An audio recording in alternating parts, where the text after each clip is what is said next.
you had discussions with him about baseball and you were aware about his love for it? Oh my gosh, yeah. Dare you say anything bad about the Boston Red Sox? And of course, his car had that license. His car in those days had a license plate that says something about Boston Red Sox. I'm not 100% sure if he still has it, but he probably does. I started working for him in 1991. So you don't have to know Bill very long before you know that he's a huge fan of baseball. And like I said, his license plate reflects it, but in his office, he's got all sorts of memorabilia. And by that time, he had taught sports law once or twice during the years I had worked for him. So I had already met people, associated with baseball through that class. Oh yeah, you don't have to know him long. And do you know that some people have declared Bill as the man who saved baseball?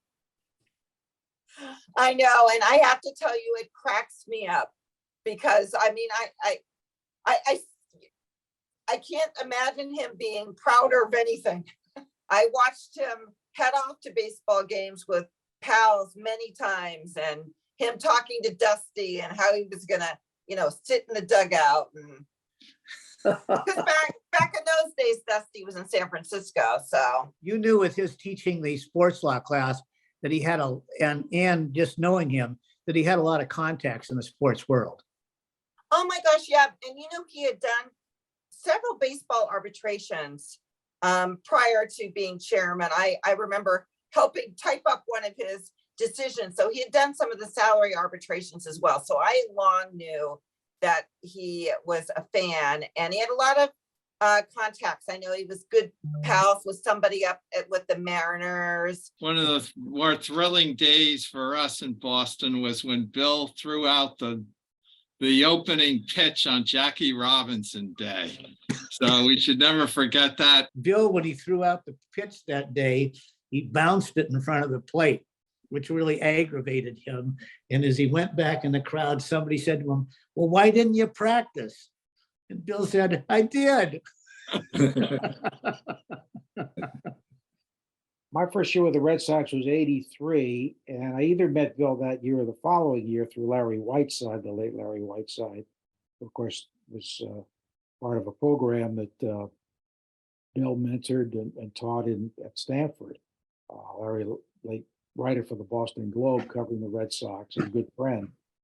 And we met Bill through Larry. Must have been either at the Oakland Coliseum or maybe in Boston. I'm not sure which. Because Bill often timed those lectures so they would coincide with Red Sox games, whatever city we were in. And Bill, I think we've seen you in every city, maybe, but Arlington, Texas, and at least every American League city. We did see you in Kansas City because we went to the Negro League Museum. I know you love the Jazz Hall of Fame there as well.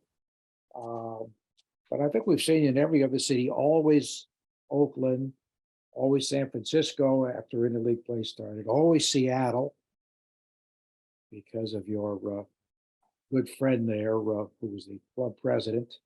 Chuck Armstrong.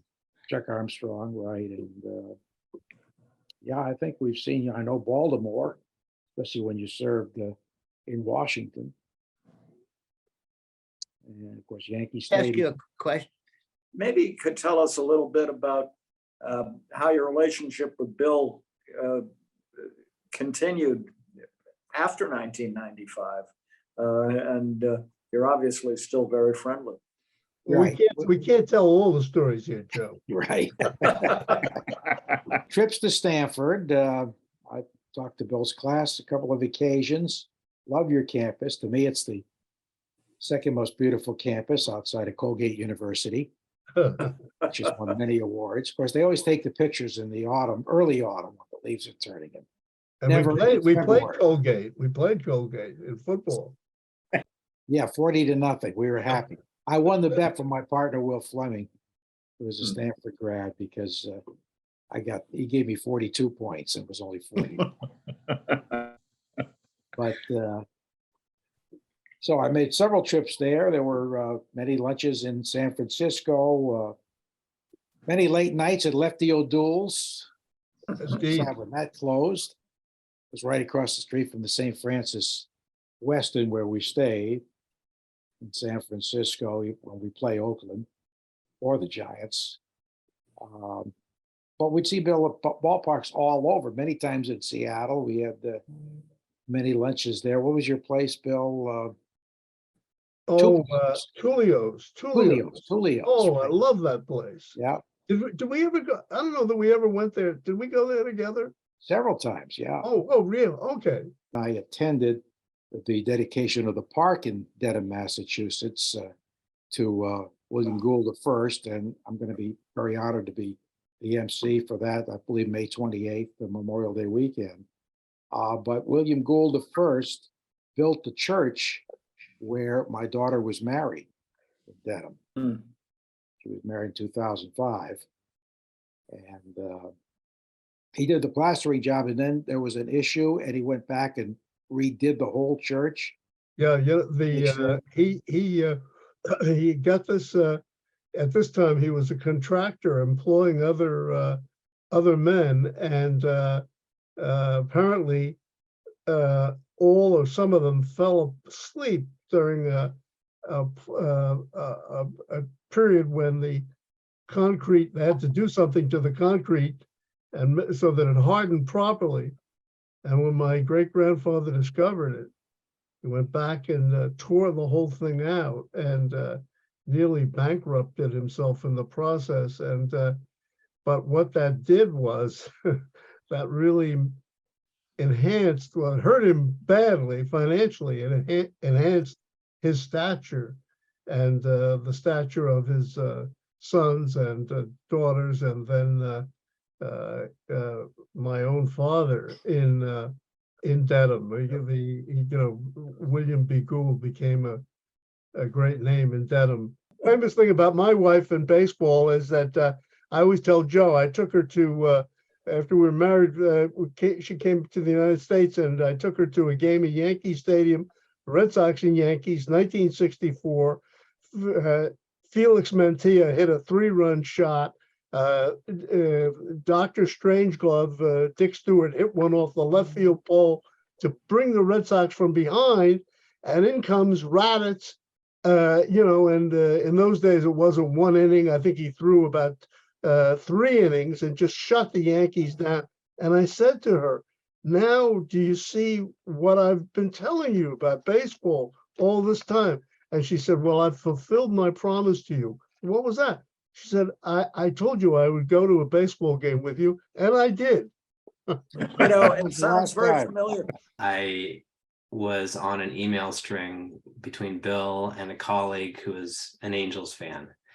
And this Angels fan had every excuse for when the Angels would lose. And Bill and this Angels fan would have this back and forth. And Bill named this guy the spin doctor. He said, "You always are spinning."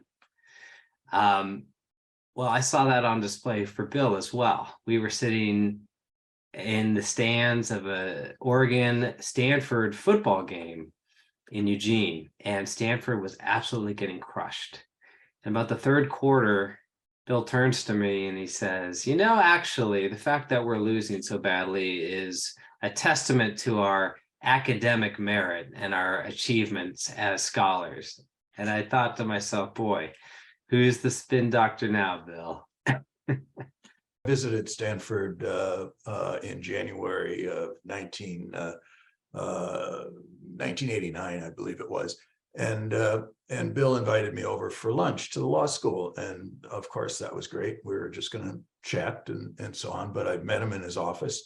And after I had to clear off some chairs so I could sit down, we just started chatting about baseball. And then he knew I grew up in Wisconsin, and he said, "Yeah." I said I was a Milwaukee Braves fan as a little kid. And he said, "Yeah." And he said, "And before that, the Boston Braves." And I remember when Hank Aaron broke in with the Boston Braves. And I said, "Bill, Hank Aaron didn't break in with the Boston Braves. Hank Aaron was a rookie in 1954 in Milwaukee." And I remember, I don't remember that year, but I remembered that fact because I was such a, I'd sit with my father on the radio, listening on the radio at night to the Milwaukee Braves. And he said, no, that's not right. I said, Bill, I'm sure that's right, that it was night. So he said, well, I'm sure that's not right. So he goes to his, the corner of some bookshelf, dusts off the baseball almanac, looks it up, and his face turns red. And he says, oh my God, how could I have gotten that wrong? And then we went off to lunch and we were going to talk about labor relations, this and that. And we did, but about every 5 minutes he'd come back. I can't believe I got that. Can't believe I think to this day he still has regrets about that. But that's my one trivia about baseball. I'm very proud of that particular fact, but we share the good and the bad stories about the Red Sox all the time. We had to both talk on a panel in Toronto at an Industrial Relations Research Association meeting. And he was in Washington at the time. It was in the 1990s. We decided, look, we'll fly to Syracuse, New York. We'll rent a car and we'll go from there. And since we're both on the same panel, we can prepare what we're going to, say and make sure it's all coordinated. We did that. I got the rental car. We're driving.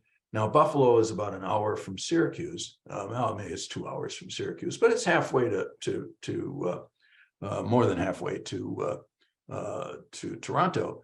And we were scheduled to be at a dinner and talk after dinner by 6:30, 7 o'clock. But he said, I think there's a minor league baseball game going on in Buffalo this afternoon, the Buffalo Bisons. And he said, it was a beautiful afternoon. It was spring. He said, why don't we go there? We got enough time. So we did. It's the only time, on a way to a conference, who else could know that there's this minor league team in Buffalo and know where the stadium was. He says, it's just off the highway here somewhere. And at this spirit of the moment, we went. It was a beautiful afternoon. We sat there. We probably had a hot dog or something to tide us over. And we talked baseball and we prepared for our panel session in the evening. So great memory, but only Bill Gould. I've got a great baseball memory with Bill, which involves an even lower level of play than the minor leagues, which is that I never knew much about baseball. Bill and I wouldn't talk about baseball very much, but one of my unofficial duties as his research assistant was to faithfully go out with him to the Stanford practice field many a Sunday morning, bringing along a couple of my friends, and I would pitch batting practice for Bill. And I probably didn't get many pitches even over the plate, but nothing. I don't think I've ever seen Bill happier than on the occasions when he really launched a pretty good hit off of one of my pitches that had somehow managed to get into the strike zone. He was like, it really reminded me of the highlight of my own baseball career, which was probably when I was about 9 and 10, playing in the backyard, pitch, catch, field. He just reveled in it. But we would do that, weekend after weekend, and it would just always make him be a little kid again, I guess. Bill would come to the games on the road. He would never let me leave him a ticket. And I said, man, look, at that time, they didn't cost anything. I said, Bill, I can leave you a ticket. He goes, no, Dusty. He goes, I don't want it to be construed of any kind of political favors. I said, what is he talking about? This guy's paranoid. And so next thing I know, a couple of years later, I was called by some board that wanted to know that I leave him tickets and, what our relationship was. And then, Peter saw it on the pass list, because they would go over the pass list every day. And so he asked me, did I know this Gould character? And so I said, well, I could tell by the way he said it, because I wanted him to start talking. So I said, well, not that well, why?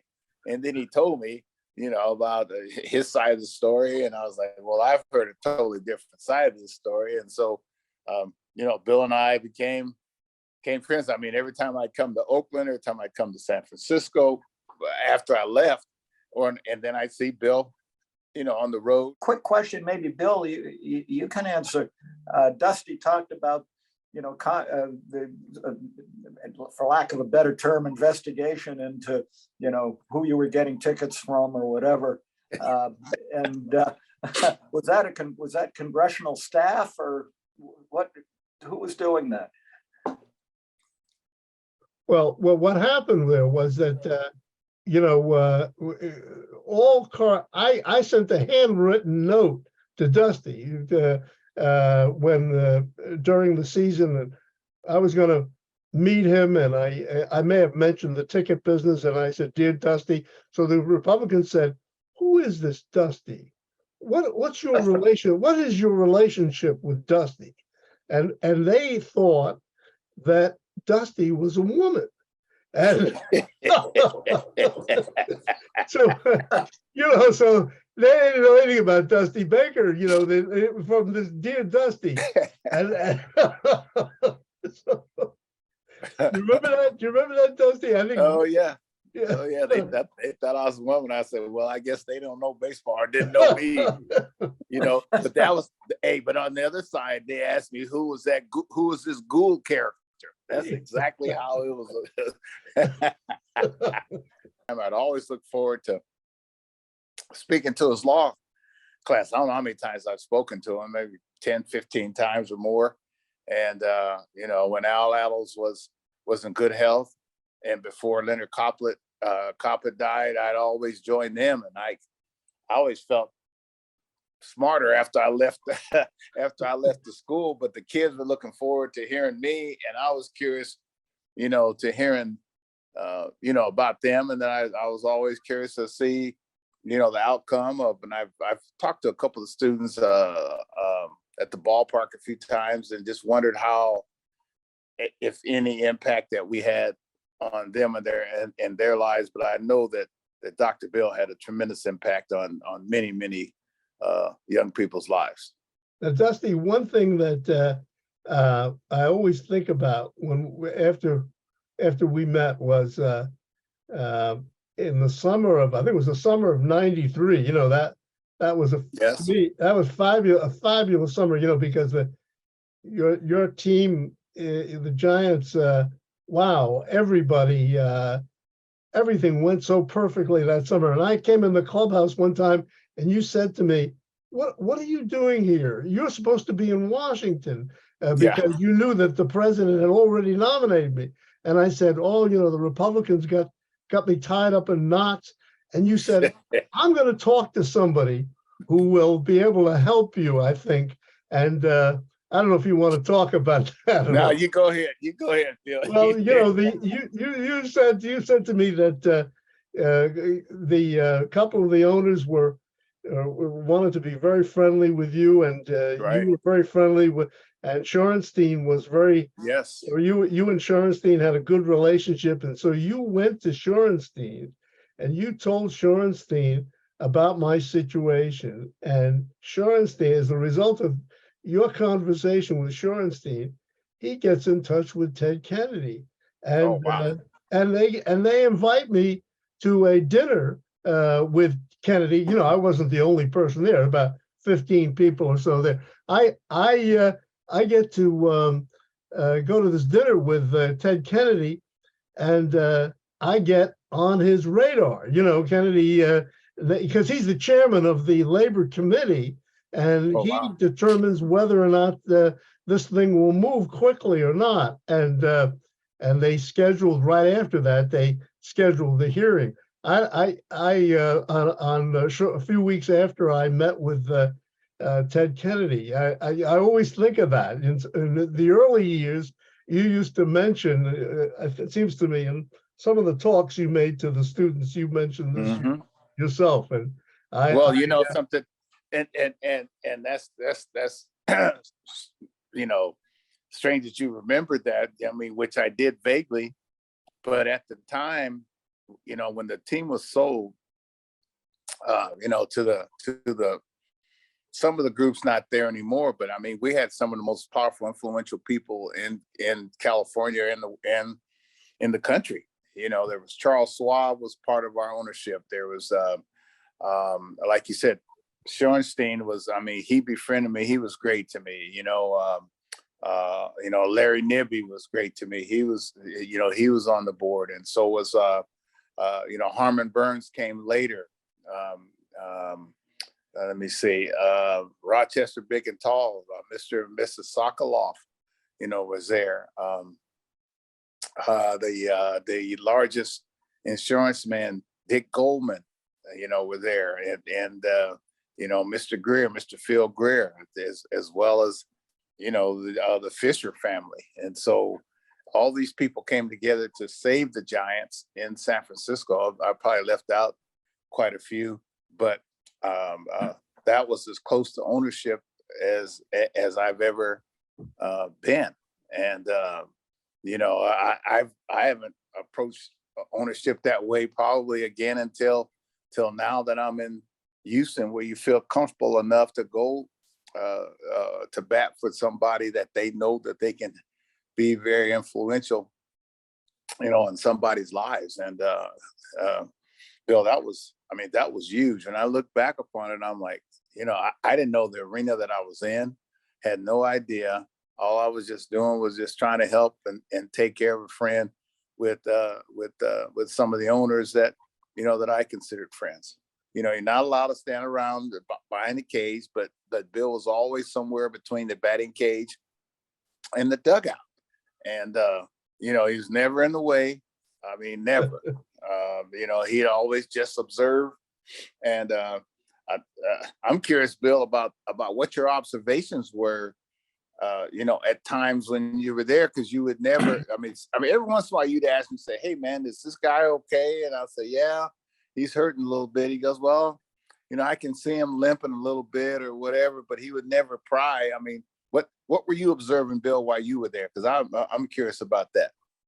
Well, I really, I always have the feeling, rightly or wrongly, that what a guy is going to do in batting practice sometimes has a lot, the way you feel, the way you Right. your swing is loose, you feel as though your eye is on the ball, and you come there and see some guys, bam, bam, bam, time after time. Well, you just had it's like you talk about going to a basketball game. I went to a basketball game the other day and watched practice, and 3-point shooter missed every shot in practice. I said, this does not bode well. And that's like, and sure enough, in the regular game, it did not. This is Hauser with the Celtics. It did Right. not bode well. Of course, you would introduce me to a lot of players. Like one of the last times we were together, I think it was not this past season, but the season before, you brought up Jason Castro to me. Right. The catcher, whom I hadn't seen since Stanford days. Mark Marcus had sent Castro over to my office to talk to me about salary. He was writing a paper on salary arbitration, and boom, here I come out to the ballpark, and you knew the Stanford connection, and so Right. you brought him out. And but one night you introduced me. I'll never forget this as long as I live. Hank Aaron. Oh, yeah. You had Hank Aaron in there, and Kevin Mitchell, and somebody else was there. Do you remember that? Oh, yes. Yes, sir. Just a wonderful. But I wanted you to meet Hank, because I know that you would really, really appreciate it. And I wanted Kevin to meet Hank and you, because at that time, I mean, Kevin's still one of my favorite players. I mean, every birthday, every holiday, he sends me some form of correspondence. But I mean, that was important. See, it wasn't only for you, but it was for Kevin as well. Yes. To surround Kevin with successful people, and regardless of what life, walk of life that you're in, because Kevin was one of my prized pupils, and you know, he had kind of a rough background. Like he could have gone either way. Yeah. And so I mean, I remember that encounter. Yeah, because I wanted him to meet you, because I doubt if he'd met anybody, ever met a professor, really, tell you the truth, especially a Stanford law professor.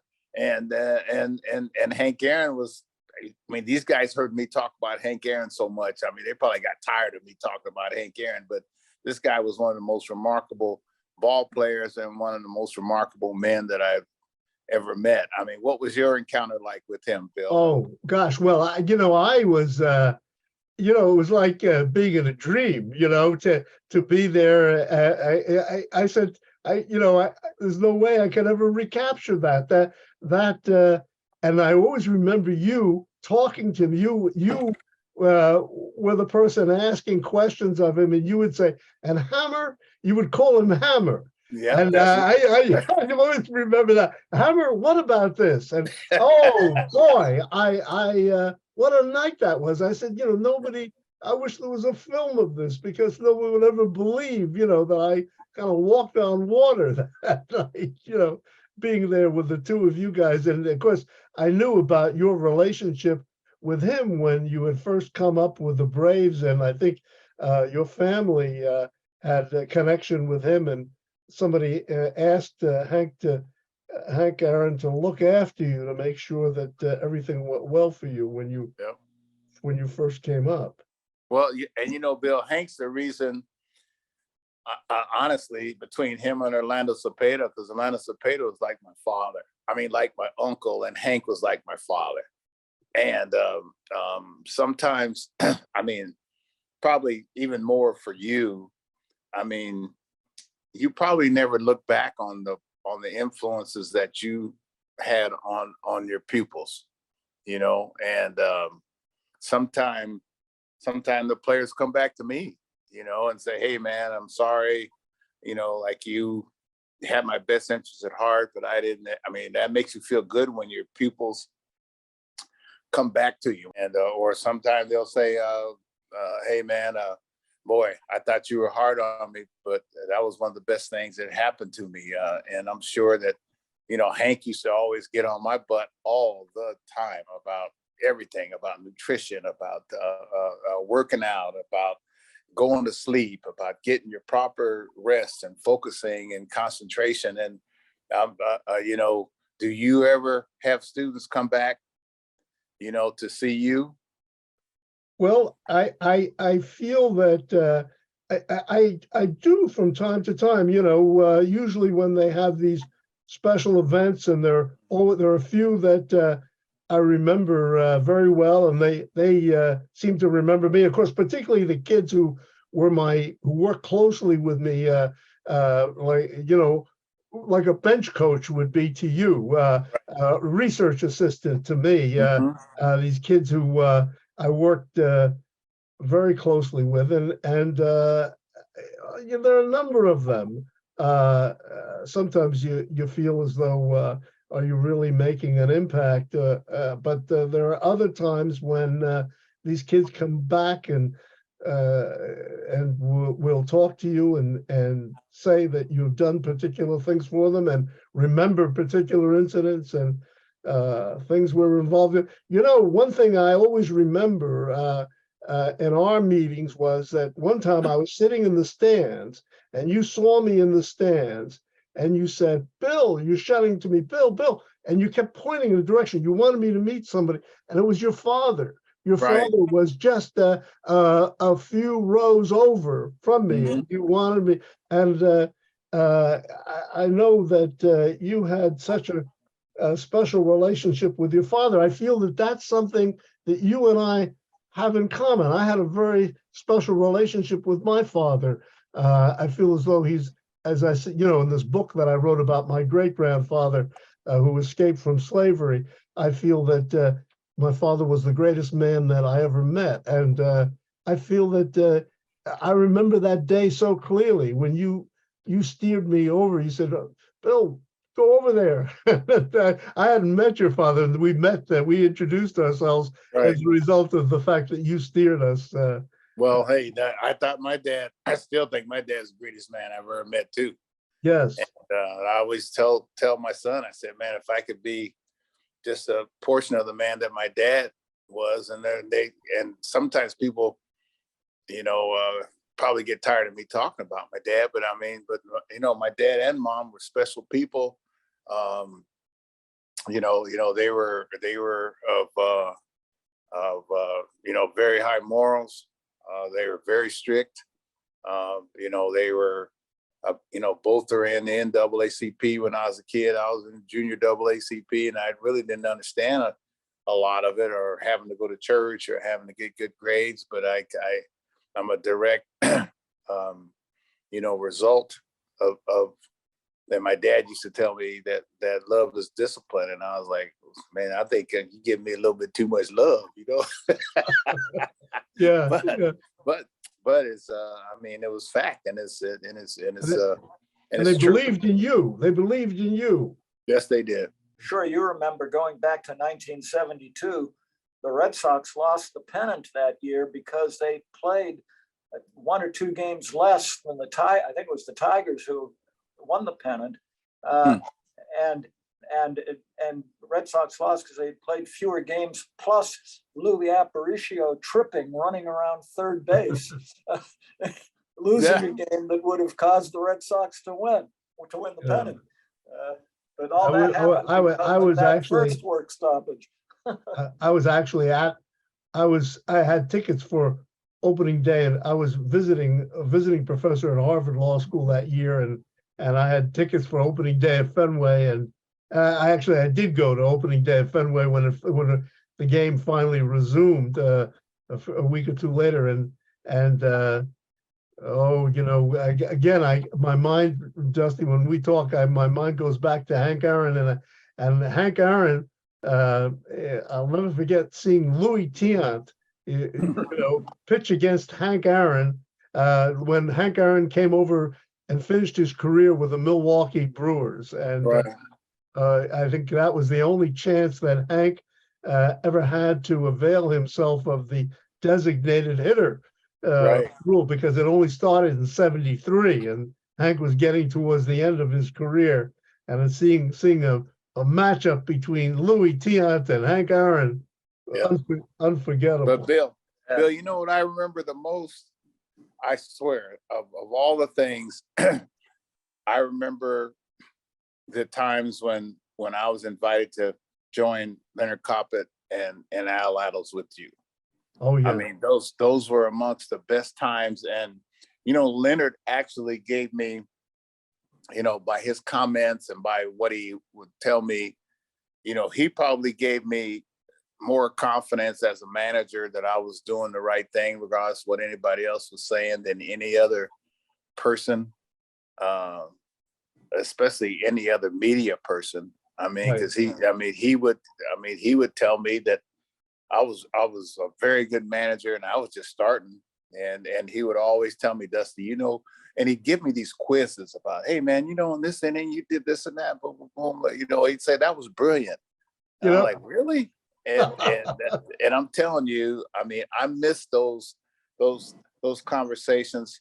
And Al would always tell me, I'd say, Al, man, what, how come they don't load me up like they do other managers? And he'd say, Dusty, you can win more, with less. So why would they load you up? Yes. And yes. a lot of times I can hear them talking to me, and they kept me motivated. And like I said, even though I was talking to the law students, I was actually learning from Al and from you and from Leonard Coppett. Well, the students, and I think Dick and Alan can back this up. The students, because they've been talking to a lot of my former students, they really, they were thrilled having you participate in that seminar, and also the students had you. I think a number of times we've had you speak to the student body at large, as well as participate in that seminar. And I think of the days. Remember that Leonard and I would come down at the end of the game and Leonard would, tell you, we would kind of run through inning by inning. Yeah. And I, again, it's like meeting with you and Hank Aaron that time.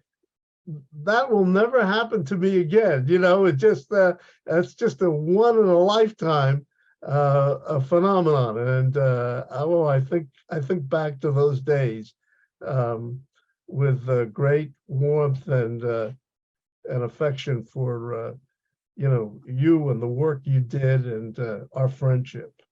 Thank you. So Mary Lee, the class wasn't very old.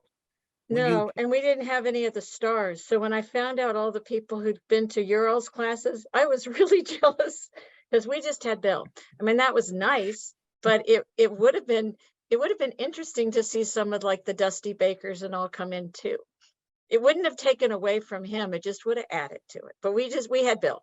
It was early on, we learned a lot about collective bargaining agreements because that's what he was interested in at that time. And so we spent a lot of time on that.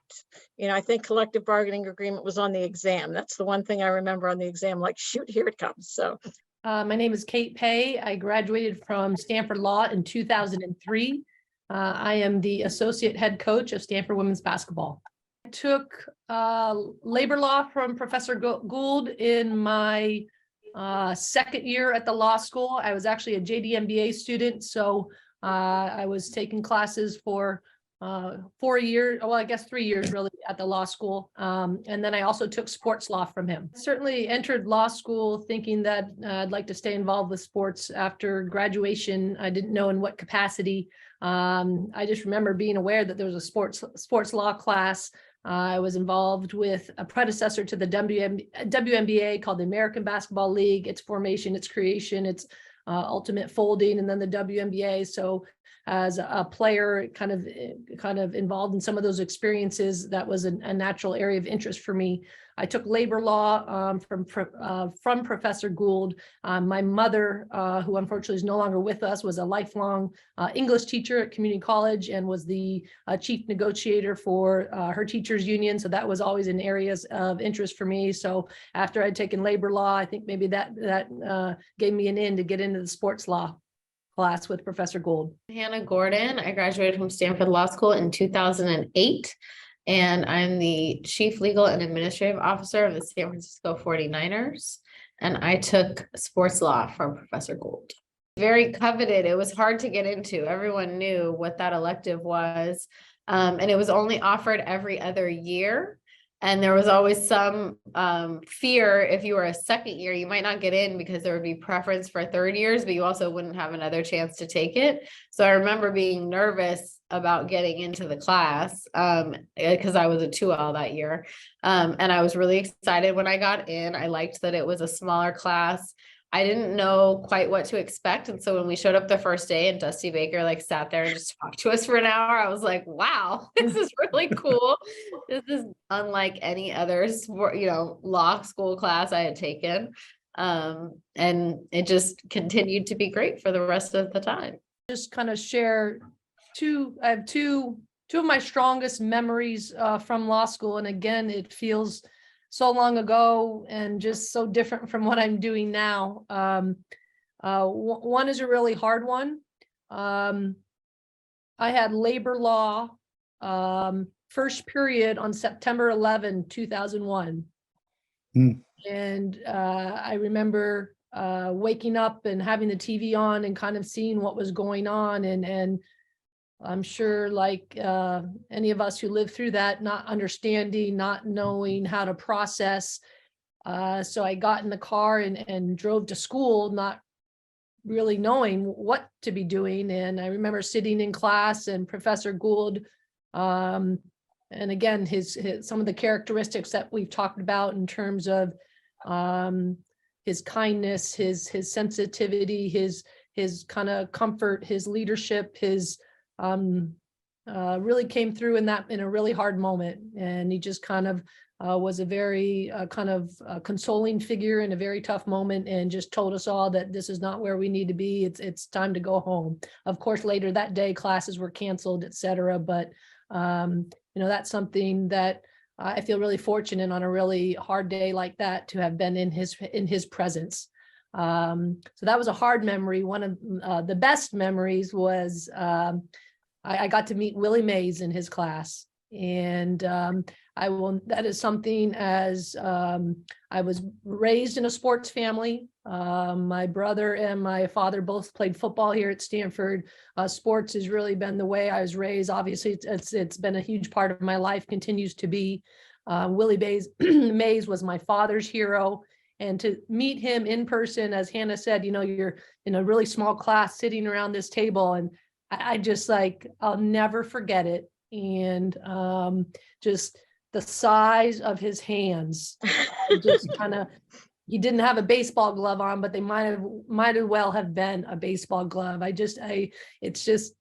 remember it like it was yesterday. I owe it all to Professor Gould that I have those. I think it's interesting that there's 3 women on this. When you think about often who's going to go into sports law, I think it's terrific that he picked, you guys to be here and not the traditional, men who are often on these panels. And that's in part a tribute to him and who he resonates with. And it's not based on, traditional gender roles. And I think that's terrific. I mean, that really defines Bill, who makes his own road and follows it. It doesn't feel that he has to do things just because other people have done them.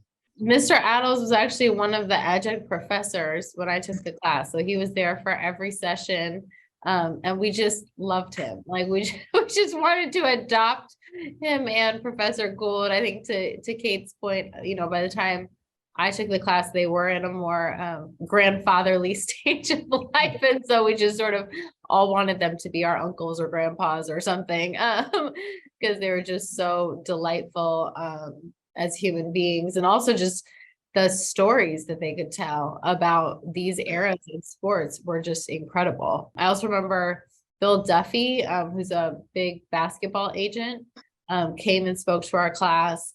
And for a lot of us who were interested at the time in the agency side of the business, that was very exciting to have someone who was such a successful agent come talk to us. And he was also, again, I think just because the type of person that Professor Gould is, he attracts other kind-hearted, thoughtful, smart people. And so in a business that can certainly be portrayed, if not in actuality, as maybe not the most seemly of businesses, we got exposed to kind of the best of the sports business. Really enjoyed that. It was known, at least those in the class, that we were going to miss class on 3 days. Giants opening day, the A's opening day, and the Red Sox opening day. We weren't supposed to say why we were missing class because the administration was not real fond of that. But so if Bill couldn't bring them in, he apparently was just going out to see it. In the class, we covered a pretty wide range of aspects of sports law, including certainly labor law, which obviously comes up in a lot of contexts, and especially in my last job at the National Football League Management Council. But the thing I actually take the most, I would say, and tell to other young law students now is the perspective around what sports law is and is not.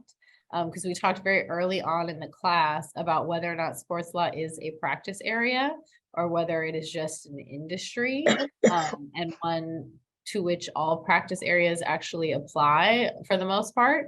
And I tell that to young law students now all the time who say they want to go into sports. And I tell them you should figure out what is it, the practice area that you really love that you think you want to apply to sports. It could be transactional, it could be litigation, it could be labor law, it could be criminal defense work, it could be antitrust, it could be, it could be employment law, it could be so many different areas that intersect with our industry. But I really think that perspective on what it meant to be a lawyer in sports helped shape my understanding and was very useful for me as I started out my career. I will say one of the things that I was aware of at the time, and I'm certainly aware of looking back, is that part of what was special about Professor Gould's class was how inclusive it was. I think, Professor Gould being one of the first Black law or the first Black law professor at Stanford, the fact that Mr. Adels was the adjunct professor, the speakers who we had come, like I mentioned, Dusty Baker, Bill Duffy. Bill Duffy is one of the most, influential Black sports agents. And I think, and he made sure that the women in the class were equally represented and heard. And he didn't do that in any way where he was saying, this is what I'm doing. It's just the way that he is. And so I think looking at how other, other schools or other classes or other places are, or certainly other environments I've worked in, that was actually a very unique and special way for people to be introduced to sports in a place where everyone belonged. And so I'm really grateful for that being such a positive experience. He doesn't miss an opportunity to talk about baseball. Yeah, I was working for him at the same time I was taking his labor law class. So it took me, it didn't take long, but I was in his labor law class in the fall of 1986, which may have some relevance to anybody who knows baseball. I was, I and a couple of my classmates, including my first year roommate, were Fanatic Mets fans at the time. And, our class in the middle of October, all of a sudden we get notice that labor law is being canceled for the week of whatever it was, October something, because Bill has canceled class so he can fly to the East Coast for the World Series. World Series started in New York, and the Mets lost the first two games at home. Right. And the following Monday, I'm in Bill's office talking to his assistant, and Bill is on the phone. And he wants to speak to me. So I pick up the phone, and he starts talking to me about the series and how it's, New York is, out of it. And I said, Bill, what's that sound I hear? And he goes, what's that? I said, it sounds like somebody's choking. And he goes, boy, are you confident? He goes, oh my, he goes, in New York, it's like a gallows here, but whoa. This is a tribute to Bill, and I love Bill, and for that reason, I will wear this, but this is not a Red Sox hat. This is Team Bill right here. I will wear this, but only for you, Bill. I also had the benefit of taking his class, his sports and the law class that he had started in the mid to late 80s, which was a seminar. And, that's, that truly allowed, people to see who Bill was, because, he would bring in, he taught it with, I think with Leonard Coppett, who was a writer, I think for one of the New York papers, and then for the San Jose Mercury News by the time he'd come out to California.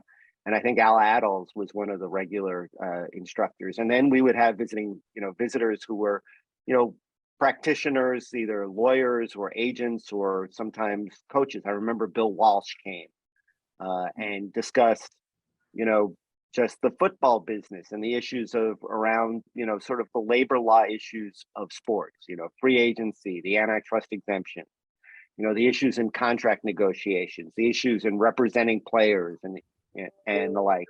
One of the most fascinating classes that you could ever have if you were, at all interested in sports and the business of sports.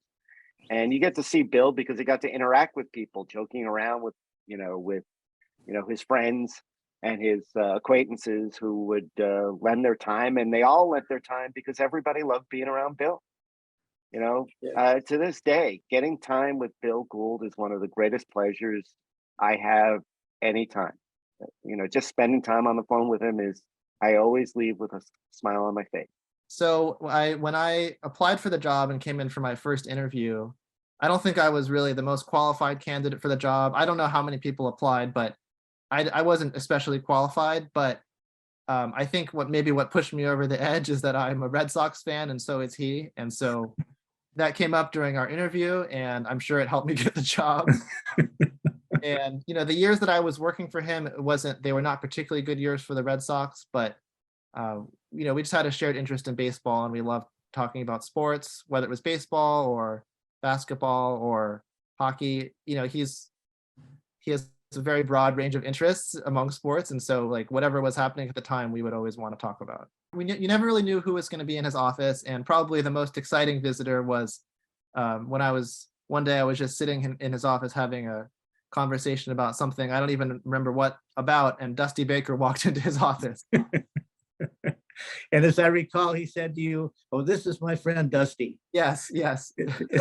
as if it were no big deal. Exactly. And I think I remember, if I remember correctly, he introduced me in the same ways. He didn't say, "Oh, this is my lowly research assistant, Chris." He said, "Oh, hey, this is Chris." He treated me like I'm some other, another friend of his. That reminds me of one other little anecdote, which is that, as an example of how Bill was always interested in other people. Not, of course, he had so many of his own interests, but really he was just a caring person who was interested in other people's perspectives too. And so one example was that during the time I worked for him was when Jeremy Lin, the basketball player from Palo Alto, became this huge sensation playing for the Knicks. And of course, we were both just very excited about this as a sports phenomenon, but he also was very curious to get my view about, like, what does this mean for you as an Asian American? Is this significant for you? And if so, why? And I think that was just shared his genuine warmth and interest in other people's perspectives.